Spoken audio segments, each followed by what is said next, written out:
Thank you, Barbara. Fortunate.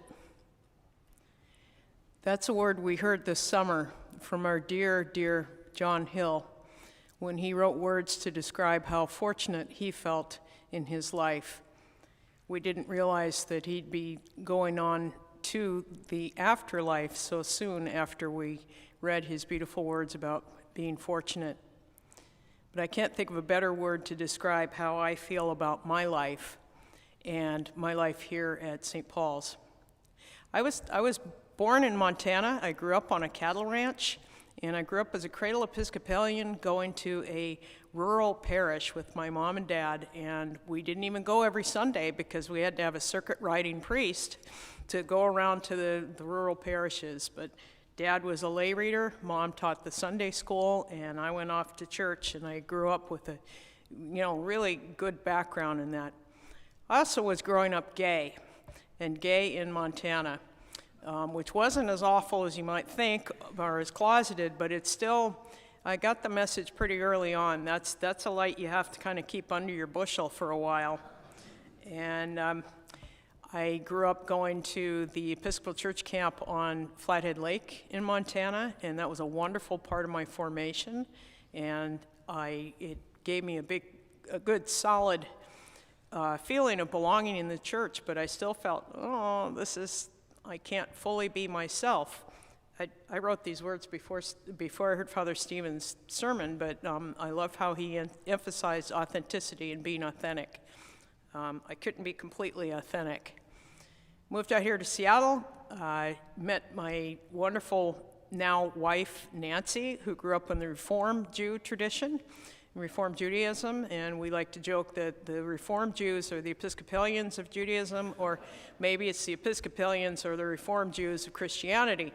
Either way, it's a way back in the day we did it this way, but now we don't have to do it that way anymore, so we can ordain women and all the other things that we all know.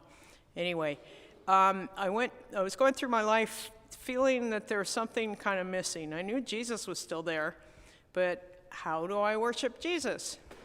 Well, gosh, here's my good friend John Sutherland, and I know John goes to church. He's going like this up in the choir loft right now. And any church that's cool enough for John must be good for me. So I said, hey, John, can I tag along with you to your church, which happened to be St. Paul's? And that was in, I believe it was 2012 or early 2013, and here I've been ever since. And I feel so very fortunate to call this place my spiritual home. John Hill, a year ago, stood at this pulpit and talked about this, in his stewardship talk, about this place being home for us, and that's how I feel about it. That gave me even more inspiration to be a part and support this community. I love that our stewardship campaign this year is emphasizing, or at least showing how we're multi-generations. We've got Galen, who's actually talking a little bit right now, which only his mothers can understand at the moment. But you get my point. I love being part of a community that is truly multi-generational. That's what I grew up with. That's how I think it has to carry forward. It's my mom and dad's legacy. It's also my Mama Bear instincts. If you don't know already, I'm also known as Mama Bear, and I've been known to give a pretty good hug. So if you need one of those, just let me know. And it's part of my legacy as a Montana ranch girl, and there's another one in our congregation. I'm going to embarrass you, Lynn, but Lynn also grew up as a ranch girl in Montana.